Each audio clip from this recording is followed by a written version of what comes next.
Selamat sore semuanya. Kami dari kelompok 4 akan mempresentasikan perkembangan proyek Andalalin dari kami.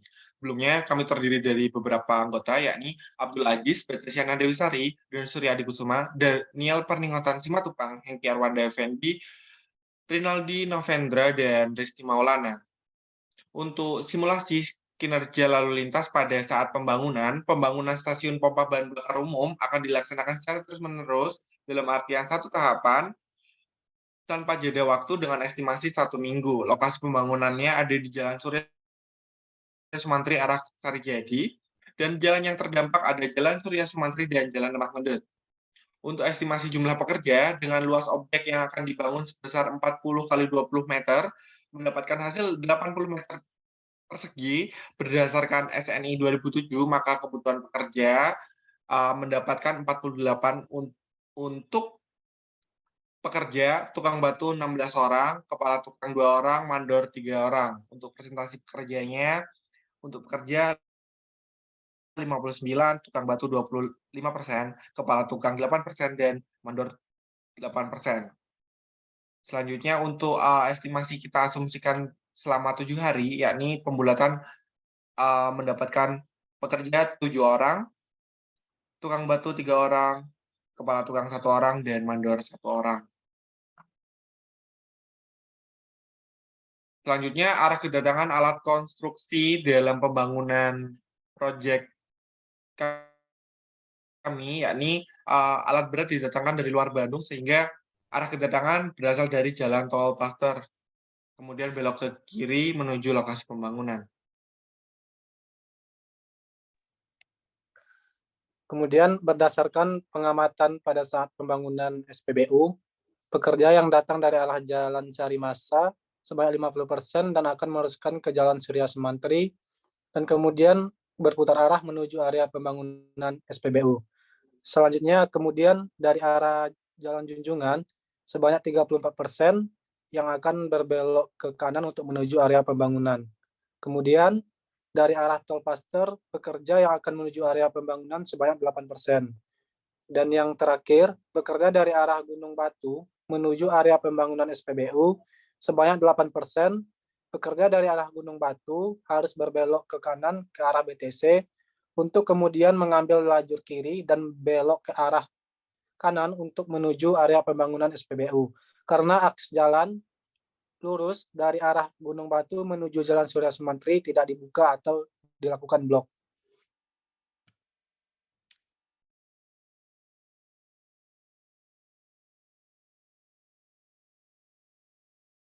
Selanjutnya, alternatif jika terjadi kemacetan. Yang pertama, pekerja dengan jumlah 50% disarankan mengambil alternatif untuk belok ke kiri menuju arah BTC dan berputar arah untuk mengambil jalur kiri dan kemudian belok kanan untuk menuju arah area pembangunan.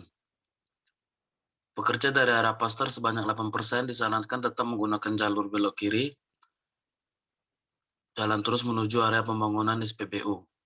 Yang ketiga, pekerja dari arah BTC sebanyak 34% tetap disarankan menggunakan jalur kiri dan kemudian belok kanan untuk menuju Surya Sumantri dan menuju area pembangunan. Pekerja dari arah Gunung Batu sebanyak 8% tetap menggunakan jalur seperti yang sudah dijelaskan di atas. Dapat dilihat pengaruh pergerakan pekerja dari berbagai arah pada saat jam puncak tidak terlalu berpengaruh dan tidak menyebabkan kemacetan.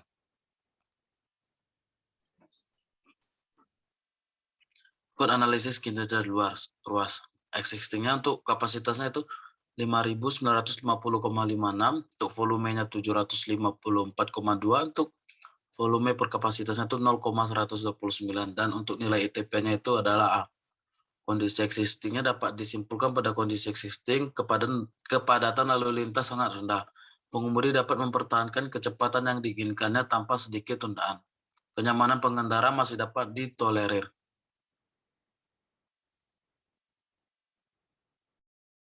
Ya, baik. Di sini ada di saat kondisi prakonstruksi di tahun 2023 dengan nilai kapasitasnya sebesar 5.950,56, nilai volumenya 6.236,19 dan nilai loss atau volume per kapasitinya itu 0,9542 dengan indeks tingkat pelayanannya adalah E. Maka dapat disimpulkan kondisi jalan prakonstruksi nilai volume per kapasitas rasio mengalami peningkatan dibandingkan nilai volume per kapasiti rasio kondisi existing karena sebelum diadakannya konstruksi atau pembangunan SPBU, pengadaan material-material yang dibutuhkan saat pembangunan akan dilakukan dan itu berdampak pada kondisi lalu lintas. Dengan nilai ITPE membuat pengemudi mulai merasakan kemacetan durasi pendek.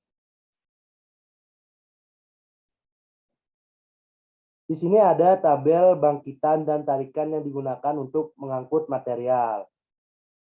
Ada 3 jenis kendaraan yaitu sepeda motor, mobil pickup, dan dump truck. Untuk jumlahnya itu pada saat masuk, jumlah sepeda motor sebesar 30 dengan nilai EMP 0,3 dengan satuan mobil penumpangnya sebesar volumenya 9. Untuk mobil pickup pada saat masuk jumlahnya ada 4 dengan nilai EMP 1 dengan nilai volume SMP per jamnya itu adalah 4. Nilai dump truck sebesar 6, EMP 12, dan SMP-nya adalah 12. Jadi total SMP-nya dari 3 kendaraan tersebut adalah 25 pada saat masuk. Pada saat keluar, jumlah sepeda motornya adalah 5 dengan nilai IMP 0,3 dengan nilai satuan mobil penumpangnya volumenya itu adalah 2. Mobil pickup dengan jumlah keluarnya 4, IMP-nya 1, dan SMP volume per jamnya itu adalah 4. Mobil dump truck itu jumlahnya adalah sebesar 6, IMP-nya 2, dan nilai SMP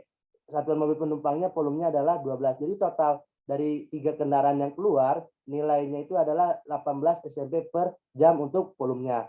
Di sini ada tabel juga, yaitu tabel nilai indeks tingkat pelayanan yang ditinjau pada jam puncak kondisi saat pembangunan atau saat konstruksi, yaitu di tahun 2014 dengan nilai kapasitas 5.950,56 dengan volume 6.535,52 dan volume per kapasitinya itu yaitu 0,91 dengan nilai indeks tingkat pelayanannya adalah E.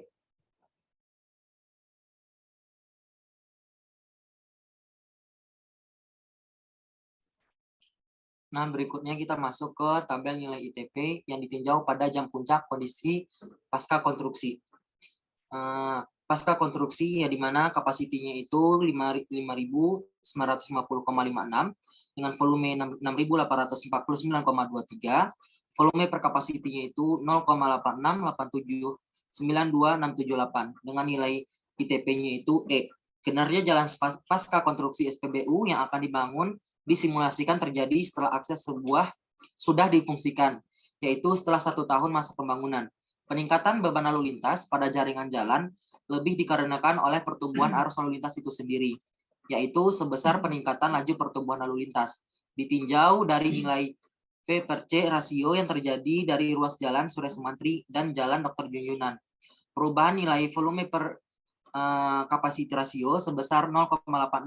Dapat disimpulkan nilai V per C rasio mengalami penurunan pasca pembangunan.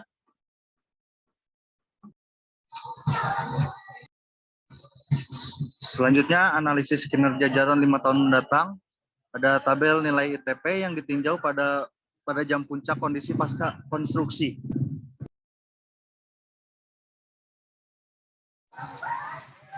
Lima tahun yang akan datang. Ada kapasiti 5.950,56 untuk volumenya 7.522,536 untuk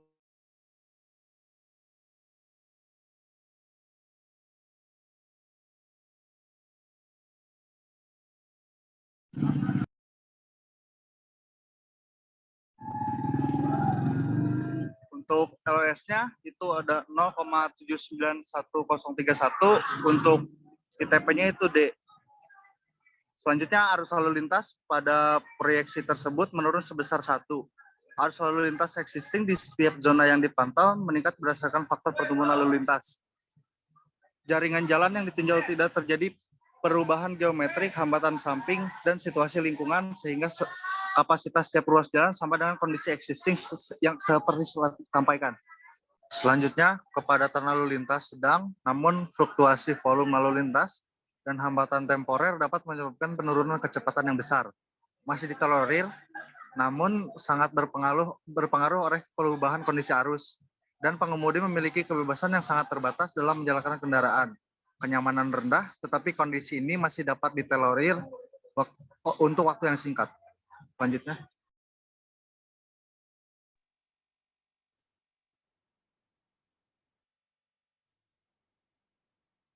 Oke, selanjutnya kami akan membuat rekomendasi saat pembangunan.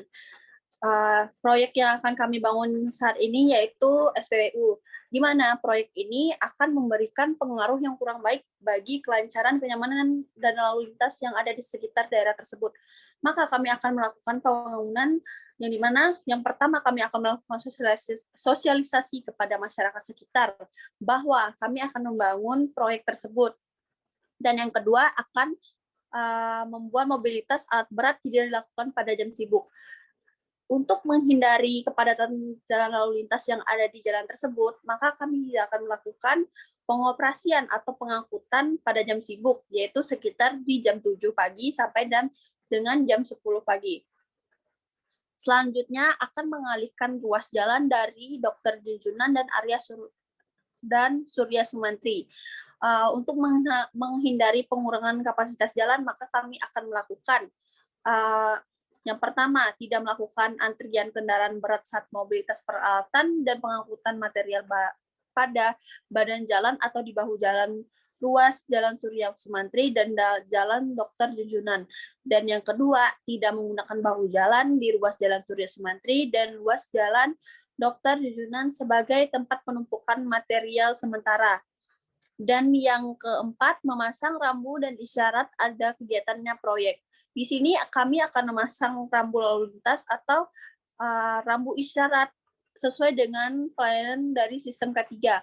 Selain itu, kami juga akan memasang penerang pada akses keluar masuk dan internal kawasan yang diperlukan jika proyek kami ini dilakukan pada malam hari. Dan selain itu, kami juga akan membangun pos pengamanan dan menyiapkan petugas keamanan dan mengatur keluar masuknya kendaraan material. Dan yang terakhir, untuk pengangkutan material dipastikan aman dengan penutup selama perjalanan. Di sini kami akan memastikan bahwa pengguna jalan akan selalu selamat dan nyaman saat menggunakan jalan. Dan kami akan menggunakan penutup terpal dan kami pastikan material yang akan kami angkut itu tidak overload dan keadaan roda kendaraan bersih, tidak ada cecaran material. Selain itu,